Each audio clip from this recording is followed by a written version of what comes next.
9th സ്റ്റാൻഡേർഡിലെ physics first chapter forces in the fluids ദ്രവ്യബലങ്ങളാണ് നമ്മൾ എടുക്കുന്നത്. അതിലെ 5th സെഷനാണ്. 4 ക്ലാസ് നമ്മളിവിടെ കഴിഞ്ഞു.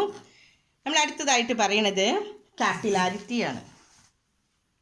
കേശികത്വം എന്താണെന്ന് ഇവിടെ ഒരു 2 ടെസ്റ്റ് ട്യൂബുകൾ തന്നിട്ടുണ്ട്, കണ്ടോ? അതിൻ്റെ ഉള്ളിലേക്ക് ഒരു ചെറിയ 2 ബോയിലിംഗ് ട്യൂബിൽ എടുത്തിട്ട് ഒരെണ്ണത്തിൽ ജലവും ഒരെണ്ണത്തിൽ മെർക്കുറിയുമാണ്. 2 ബോയിലിംഗ് ട്യൂബ് എടുക്കുക, 1 കണ്ടെയ്നിങ് വാട്ടർ, അടുത്തത് മെർക്കുറി ആണ്. എന്താണ് അതിൻ്റെ പടം നോക്കുക, അതിലെന്താണ് മനസ്സിലാവുന്നത്? ഇവിടെ ആദ്യത്തേൽ പറഞ്ഞു വാട്ടറാണ്. വാട്ടർ ആയ സമയത്ത് അതിലേക്ക് ഒരു കുഴലിട്ടപ്പോൾ എന്ത് സംഭവിച്ചു? വെള്ളം ഇങ്ങോട്ട് കയറി പോയി, കണ്ടില്ലേ? ഇവിടെ ആകുമ്പോഴോ വെള്ളം അല്ല മെർക്കുറിയാണ്. മെർക്കുറി എന്താ സംഭവിക്കുന്നത്? ഇത്രയ്ക്കേ കയറിയിട്ടുള്ളൂ, താഴെയാണ് നിൽക്കുന്നത്. അതിൻ്റെ 2 ഷേപ്പുകളും തമ്മിൽ വ്യത്യാസമുണ്ട് കേട്ടോ. ഇവിടെ വെള്ളത്തിൻ്റെ ഷേപ്പ് എങ്ങനെയാണെന്ന് നോക്കിയേ. വെള്ളം കിടക്കുന്നത് ഇങ്ങനെയാണ് വന്നേക്കണം, ഇങ്ങനെ നടുക്ക് കുഴിയാണ്. ഈ ചെറിയ ട്യൂബിലത്തെ വെള്ളമാണ് നോക്കേണ്ടത് കേട്ടോ, ചെറിയതിലെ നടുക്ക്. അപ്പോൾ അതിൽ അഡ്ഹസീവ് ഫോഴ്സാണ് നമുക്കിവിടെ വരുന്നുണ്ട്. അടുത്ത ഭാഗത്തിൽ വരുന്നുണ്ട് കോഹസീവ് ഫോഴ്സും അഡ്ഹസീവ് ഫോഴ്സും. എന്ന് വെച്ചാൽ ഈ ടെസ്റ്റ് ട്യൂബിലേക്കും ജലങ്ങളും തമ്മിൽ ചേർന്ന് നടുക്കാണ് കുഴി വരുമ്പോൾ അഡ്ഹസീവ് ഫോഴ്സാണ്. അതേസമയം ഇവിടെ വെള്ളമാണ് പൊന്തി നിൽക്കുന്നത്, അത് കോഹസീവ് ഫോഴ്സാണ്. എന്ന് വെച്ചാൽ ജലത്തിൻ്റെ കണികളുടെ അടുത്തേക്ക് വരുമ്പോഴാണ് കോഹസീവ് ഫോഴ്സ് എന്ന് പറയുന്നത്. അപ്പോൾ 2 ട്യൂബുകൾ എടുത്തേക്കാണ്. പക്ഷെ നമുക്കിപ്പോൾ ആദ്യം പഠിക്കാനുള്ളത് കാപ്പിലാരിറ്റി എന്താണെന്നാണ്, കേശികത്വം എന്താണെന്ന്. നെക്സ്റ്റ് പേജിലാണ് നോക്കാം. അതിന് മുമ്പ് 2 ക്വസ്റ്റ്യൻസ് തന്നിട്ടുണ്ട്. നമുക്ക് ഈ നമ്മളൊരു എക്സ്പെരിമെൻറ്റ് കാണിച്ചു തന്നില്ലേ അവർ, അതിൽ നിന്ന് what happen to the water level in the capillary tube. Capillary ട്യൂബിൽ വെള്ളത്തിന് നമ്മൾ കഴിഞ്ഞ പേജിൽ കാണിച്ചു തന്നു അല്ലേ? എന്താണ് വെള്ളത്തിൻ്റെ എന്താ സംഭവിച്ചിരുന്നത്? What happen to the water level. Water level ട്യൂബിൻ്റെ അകത്തെ ജലനിരപ്പിന് എന്തു സംഭവിച്ചു? അത് പൊന്തി മുകളിലേക്ക് പോയിരുന്നു അല്ലേ? രണ്ടാമത്തതാണ് മെർക്കുറിക്കാണെങ്കിൽ എന്താ സംഭവിച്ചത്? ഉയർച്ചയാണോ താഴ്ചയാണോ എന്ന്. Does the capillary rise occur in the mercury as well. മെർക്കുറിയിൽ അങ്ങനെ പൊന്തിയോ? ഇല്ല. അതെന്താ സംഭവിച്ചത്?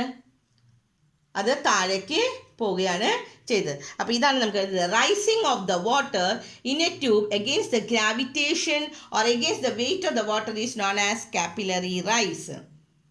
കിട്ടിയോ? എന്താണ് കാപ്പിലറി റൈസ് എന്ന് പറഞ്ഞാൽ? പഠിക്കണം, ഇത് അടയാളപ്പെടുത്തി വയ്ക്കുക കേട്ടോ. ഭൂമിയുടെ ഗുരുത്വാകർഷണത്തിനെതിരെ അഥവാ ജലത്തിൻ്റെ ഭാരത്തിനെതിരായിട്ട് ജലം ട്യൂബിലൂടെ മുകളിലേക്ക് ഉയർന്നു നിൽക്കുന്നതിനെയാണ് കേശിക ഉയർച്ച, കാപ്പിലറി റൈസ് എന്ന് പറയുന്നത്. So what is capillary rise? The rising of the water in the tube. ആ ട്യൂബിൻ്റെ ഉള്ളിൽ വെള്ളം ഇങ്ങനെ പൊന്തി പോയില്ലേ? വെള്ളത്തിലേക്കാണ് നമ്മൾ ട്യൂബ് ഇട്ടെങ്കിൽ ആ ട്യൂബിൻ്റെ ഉള്ളിൽ വെള്ളം, ആ കണ്ടെയ്നറിൽ നമ്മൾ വെക്കുന്ന വെള്ളം, നമ്മൾ ടെസ്റ്റ് ട്യൂബിൽ വെള്ളം വെച്ച് അതിനേക്കാളും വെള്ളം പൊന്തി പോയിരുന്നു എന്ന്. ഇനി മെർക്കുറി ആണെങ്കിൽ എന്ത് സംഭവിച്ചിരുന്നു? കുറഞ്ഞിരുന്നു. അപ്പോൾ അടുത്ത ലൈനിൽ ഇവിടെ പഠിക്കണം, the depression of a liquid in the tube. ആ ട്യൂബിൽ വെള്ളം താഴ്ന്നു പോയില്ലേ, അതിനെയാണ് കാപ്പിലറി ഡിപ്രഷൻ. അപ്പോൾ കാപ്പിലറി റൈസ് 2 ക്വസ്റ്റ്യൻ കേട്ടോ ഇവിടെ. Capillary rise, capillary depression. So what is capillary rise? The rising of the water in a tube against the gravitation or against the weight of the water is known as capillary rise. Pinathe, the depression of the liquid in the tube is capillary depression. Malayalam മീഡിയത്തിൽ നോക്കാം. ഭൂമിയുടെ ഗുരുത്വാകർഷണത്തിന് എതിരെ അഥവാ ജലത്തിൻ്റെ ഭാരത്തിനെതിരെ ജലം ട്യൂബിലൂടെ മുകളിലേക്ക് ഉയർന്നു നിൽക്കുന്നതിനെയാണ് കേശിക ഉയർച്ച എന്ന് പറയുന്നത്. ഇനി അതിന് താഴെ ഒരു കുഴലിൽ ദ്രാവകം താഴുന്നതിനെയാണ് കേശിക താഴ്ച. അപ്പോൾ എവിടെയാണ് കേശിക ഉയർച്ച ഉണ്ടായത്? കാപ്പിലറി റൈസ് വാട്ടറിലാവുമ്പോൾ അല്ലേ? ഇനി കാപ്പിലറി ഡിപ്രഷൻ ഉണ്ടായത്, കേശിക താഴ്ച ഉണ്ടായത് എവിടെയാണ്? മെർക്കുറിയിൽ. അത് രണ്ടും ആ പടത്തിൽ നിന്ന് കിട്ടിയില്ല എല്ലാവർക്കും. ഇനി അടുത്ത് പഠിക്കാനുള്ള. അപ്പോൾ ഇവിടെ 2 ക്വസ്റ്റ്യൻ പഠിച്ചു, കേശിക ഉയർച്ചയും കേശിക താഴ്ചയും, capillary rise and capillary depression. ഇനി അടുത്ത ചോദ്യമാണ്, വാട്ട് ഈസ് കാപ്പിലാരിറ്റി? എന്താണ് capillarity? The rise or the depression of a liquid in a narrow tube or a minute hole is capillarity. Capillarity എന്ന് പറഞ്ഞാൽ എന്താണ്? ഒരു നേരിയ കുഴലിലൂടെ മലയാള മീഡിയത്തിൻ്റെ ഇവിടെയാണ്. ഒരു നേരിയ കുഴലിലൂടെ നമുക്കിവിടെ തന്നിട്ടുണ്ട്. എന്താണ് പറഞ്ഞിരിക്കുന്നത്? സൂക്ഷ്മ സുഷിരങ്ങളുടെയോ ദ്രാവകങ്ങൾ സ്വാഭാവികമായി ഉയരുകയോ താഴുകയോ ചെയ്യുന്ന പ്രതിഭാസത്തിനെയാണ് കേശികത്വം എന്ന് പറയുന്നത്. സോ എന്താണ് കേശികത്വം? ഒരു നേരിയ കുഴലിലൂടെയോ സൂക്ഷ്മ സുഷിരങ്ങളിലൂടെയോ ദ്രാവകങ്ങൾ സ്വാഭാവികമായിട്ട് ഉയരുകയും താഴുകയും പൊന്തും ചെയ്യും താഴുകയും ചെയ്യുന്ന പ്രതിഭാസത്തിനെയാണ് കേശികത്വം എന്ന് പറയണത് എന്ന്. കിട്ടിയില്ല എല്ലാവർക്കും? What is capillarity? The rise or the depression of a liquid in a narrow tube or a minute hole is capillarity. ഇനി അടുത്ത് ഇവിടെയാണ് നമുക്ക് പഠിക്കാനുള്ളത് സർഫസ് ടെൻഷൻ എന്താണെന്ന്. എന്താണ് മലയാള മീഡിയത്തിൻ്റെ ഇവിടെയാണ് എന്താണ് പ്രതല ബലം എന്ന് പറയുന്നത്. എന്താണ് പ്രതല ബലം? ജലോപരിതലത്തിലെ കണികകൾ പരസ്പരം ആകർഷിക്കുന്നത് മൂലം ജലോപരിതലം ഒരു പാട പോലെ വലിഞ്ഞു നിൽക്കുകയാണെന്ന്. ഇതിന് കാരണമായ ബലത്തിനെയാണ് പ്രതല ബലം എന്ന് പറയണത് എന്ന്. Due to the mutual attraction of the molecules of the surface of the ഒരു പാത്രത്തിൽ നമ്മൾ വെള്ളം എടുത്തു കഴിഞ്ഞാൽ ആ വെള്ളം എന്ത് ചെയ്യും? വെള്ളത്തിൻ്റെ എല്ലാ മോളിക്യൂൾസും കൂടി ഇങ്ങനെ ഇങ്ങനെ അതിങ്ങനെ അടുപ്പിച്ച് അട്രാക്ഷൻ ഉണ്ടാവും അല്ലേ? അത് തമ്മിലുള്ള ആകർഷണം കൊണ്ട് it stretched like a membrane. അതെന്തായിട്ട് ഒരു പാട പോലെ ഇങ്ങനെ വലിഞ്ഞു നിൽക്കും വെള്ളത്തിൻ്റെ എല്ലാ മോളിക്യൂൾസും. അപ്പോൾ ഒരു ഫോഴ്സ് വരുന്നുണ്ട്. ആ ഫോഴ്സാണ് the force responsible for this is called surface tension. അതിനെയാണ് സർഫസ് ടെൻഷൻ. കിട്ടിയോ?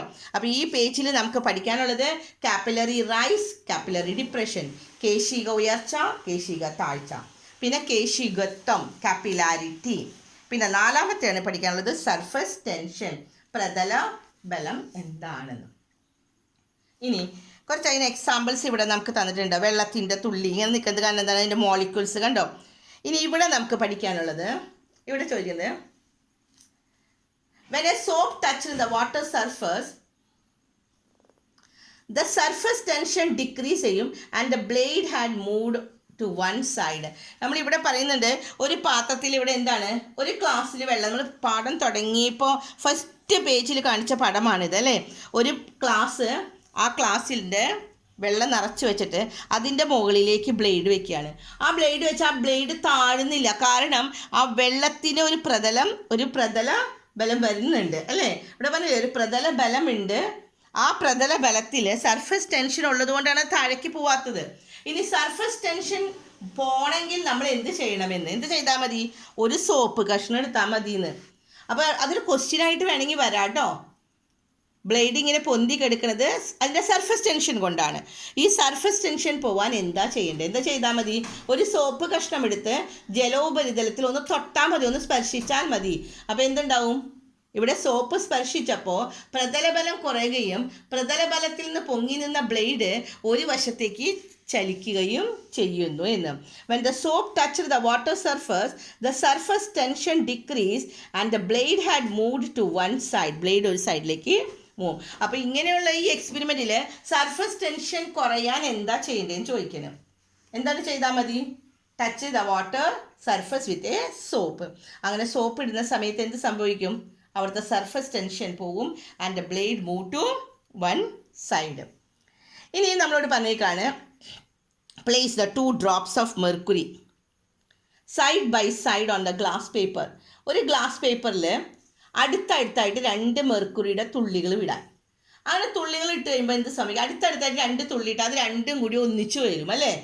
അവ തമ്മിൽ സ്പർശിക്കത്തക്ക വിധത്തിൽ ഒരു പെൻസിൽ ഉപയോഗിച്ച് അതിനെ അടുപ്പിക്കാനായിട്ട് bring them close to each other. അങ്ങനെ വരുമ്പോൾ എന്ത് സംഭവിക്കും? What do you observe? എന്താ കാണുന്നത്? ആ 2 മെർക്കുറിയുടെ തുള്ളികളും കൂടി ഒന്നിച്ച് ഒറ്റ തുള്ളിയാകും അല്ലേ? അപ്പോൾ അവിടെ ഉണ്ടാകുന്ന ഫോഴ്സ് എന്തൊക്കെയാണെന്ന് are it the molecules of the 2 drops same substance, ഒരേ സബ്സ്റ്റൻസിൻ്റെ തന്നെയല്ലേ രണ്ടും? കാരണം 2 മെർക്കുറിയുടെയാണ്, അതുകൊണ്ട് രണ്ടും കൂടി ഒരുമിച്ച് ചേരും. The 2 liquid drops coalesce to form a single drop due to the attraction between the molecules of the same substance ആയതുകൊണ്ടാണ് എന്ന്. അങ്ങനെയുള്ള ഫോഴ്സിനെയാണ്. അപ്പോൾ നമുക്ക് ഈ കല്ലിലത്തെയാണ് പഠിക്കാനുള്ളത്. The attraction between the molecules of the same type is called cohesive force. ഞാൻ നേരത്തെ പറഞ്ഞിരുന്നു നമുക്ക് രണ്ട് തരം ഫോഴ്സ് ഉണ്ട്, കോഹസീവ് ഫോഴ്സും അഡ്ഹസീവ് ഫോഴ്സും. ആ രണ്ട് ഡെഫിനിഷനാണ് പറയുന്നത്. അതിന് എക്സാമ്പിളാണ് പറഞ്ഞത് മെർക്കുറിയുടെ രണ്ട് തുള്ളികൾ രണ്ട് സ്ഥലത്തായിട്ട് അടുത്തടുത്തായിട്ട്, എന്നിട്ട് അതിനെ യോജിപ്പിച്ചാൽ അത് രണ്ടും കൂടി ചേരും, ഒരുമിച്ചാവും അല്ലേ, ഒറ്റ തുള്ളിയാകും. അങ്ങനെ ഒറ്റ തുള്ളിയാകുമ്പോൾ അത് അവിടെ എന്താ സംഭവിക്കുന്നത്? ഒരേ ഇനം തന്മാത്രകൾ തമ്മിലുള്ള ആകർഷണ ബലത്തിനെയാണ് കോഹിഷൻ ബലം എന്ന് പറയുന്നത്. അപ്പോൾ കോഹിഷൻ ബലം എന്താണ്?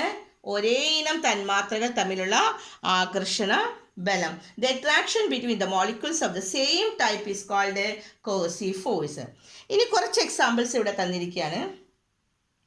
When the mid rib of a coconut tree leaf എന്ന് വെച്ചാൽ ഈർക്കില് അല്ലേ, അതിൻ്റെ നടുക്കുള്ള ആ കോക്കനട്ട് ലീഫിൻ്റെ ഓലയുടെ നടുക്കുള്ള ഇതെന്ന് ഒരു ഈർക്കിലി അല്ലെങ്കിൽ ഒരു പെൻസില് നമ്മൾ വെള്ളത്തിലേക്ക് മുക്കുകയാണെങ്കിൽ ആൻഡ് ടേക്കൺ ഔട്ട്, എന്നിട്ട് എടുത്തു കഴിഞ്ഞാൽ water is seen sticking to them. ഒരു ഈർക്കില് അല്ലെങ്കിൽ ഒരു പെൻസില് എന്നിവ ജലത്തിൽ മുക്കി ഉയർത്തിയാൽ ജലം അതിൽ പറ്റി പിടിക്കുമെന്ന്. ഇനി അടുത്ത രണ്ടാമത്തത്, ഒരു ചോക്ക് ഉപയോഗിച്ച് ബ്ലാക്ക് ബോർഡിൽ നമ്മൾ എഴുതുമ്പോൾ ഈ ചോക്കിൻ്റെ പൊടി അവിടെ ആ ബ്ലാക്ക് ബോർഡിൽ പറ്റി പിടിക്കുമെന്ന്. When a piece of chalk is use to in the black board the particles of the chalk stick to the board. ഇനി മൂന്നാമത്തെ പറയുന്നത്, the fingers are wetted at intervals when currency note, നമ്മൾ നോട്ടുകൾ പൈസ രൂപ എണ്ണുന്ന സമയത്ത് കറൻസി നോട്ട് എണ്ണുന്ന സമയത്ത് നമ്മൾ ഇടയ്ക്കിടയ്ക്ക് കൈയൊന്ന് നനയ്ക്കും അല്ലേ. കറൻസി നോട്ടുകൾ എണ്ണുമ്പോൾ കൈവിരലുകൾ ഇടയ്ക്കിടയ്ക്ക് നനയ്ക്കാറുണ്ട്. ഈ മൂന്നെണ്ണത്തിലും എന്താ സംഭവിക്കുക? ആദ്യത്തെ നമ്മൾ മെർക്കുറിയുടെ രണ്ട് തുള്ളികൾ എന്ന് വെച്ചാൽ ഒരേപോലത്തെ ഒരേ ഇനം തന്മാത്രകളാണ് യോജിപ്പിച്ചത് അല്ലേ, അതുകൊണ്ടാണ് അതിന് കോഹിഷൻ ഫോഴ്സ് എന്ന് പറഞ്ഞത്. ഇവിടെ മൂന്നും ഡിഫറെൻ്റ് ആയിട്ടുള്ളതാണ്.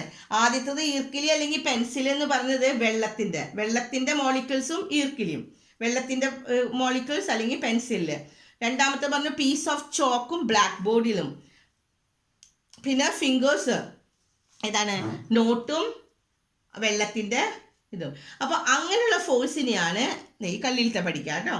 The adhesive force is the force of attraction between molecules of different type of substance. വ്യത്യസ്ത ഇനം തന്മാത്രകൾ തമ്മിലുള്ള ആകർഷണ ബലത്തിനെയാണ് അഡ്ഹിഷൻ ബലം എന്ന് നമ്മൾ പറയുന്നത്. അപ്പോൾ കോഹസീവ് ഫോഴ്സും പഠിച്ചു, അഡ്ഹസീവ് ഫോഴ്സും നമ്മൾ പഠിച്ചു കഴിഞ്ഞു. ഇനി അടുത്തത് നമുക്ക് പഠിക്കാനുള്ളത് കാപ്പിലറി റൈസ്. അടുത്ത പേജിലാണ് പിന്നെ ഉള്ളത്.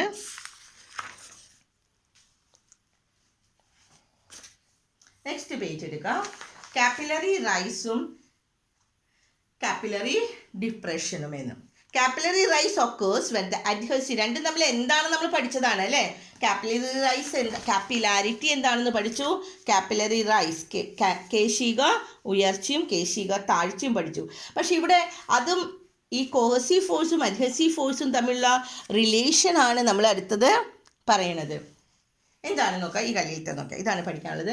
Capillary rise occur when the adhesive force is greater than the cohesive force. എപ്പോഴും രണ്ട് ഫോഴ്സും ഉണ്ടാവും. അതിൽ അഡ്ഹസീവ് ഫോഴ്സ് ഗ്രേറ്റർ കൂടുതൽ വരികയാണെങ്കിൽ അത് കാപ്പിലറി റൈസ് ആണ്. കോഹസീവ് ഫോഴ്സ് ആണ് കൂടുതൽ വരണമെങ്കിൽ അവിടെ കാപ്പിലറി ഡിപ്രഷൻ ആണ് ഉണ്ടാകുന്നത്. കിട്ടിയോ? അഡ്ഹിഷൻ ബലം കോഹിഷൻ ബലത്തിനേക്കാൾ കൂടുതലായാൽ കേശിക ഉയർച്ച ഉണ്ടാകും. അഡ്ഹിഷൻ ബലത്തിനേക്കാൾ കൂടുതൽ കോഹിഷൻ ബലമാണെങ്കിൽ കേശിക താഴ്ചയും ഉണ്ടാകുമെന്ന്.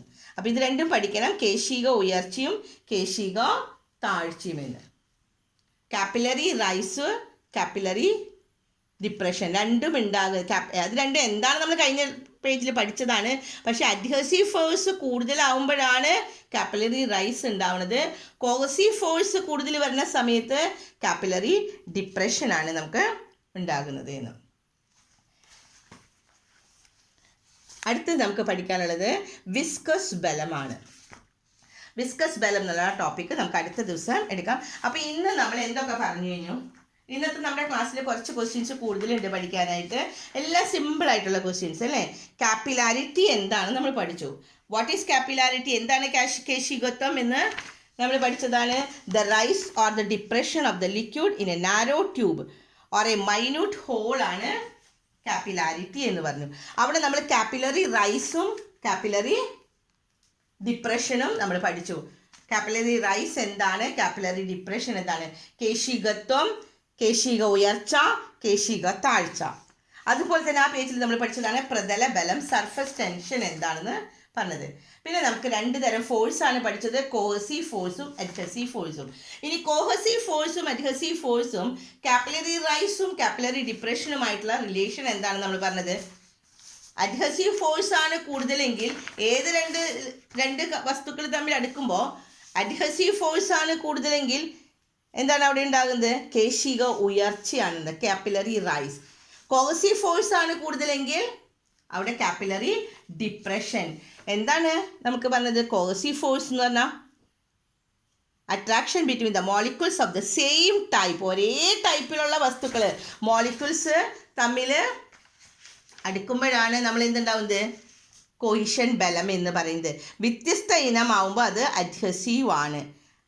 മനസ്സിലായില്ല എല്ലാവർക്കും? അപ്പോൾ ഇത്രയുമാണ് നമ്മൾ ഇന്നത്തെ ക്ലാസ്സിൽ എടുത്തത്. അടുത്ത ടോപ്പിക്ക് വിസ്കസ് ബലം, അത് നമ്മൾ അടുത്ത ക്ലാസ്സിൽ പറഞ്ഞു തരാം. ഓക്കെ.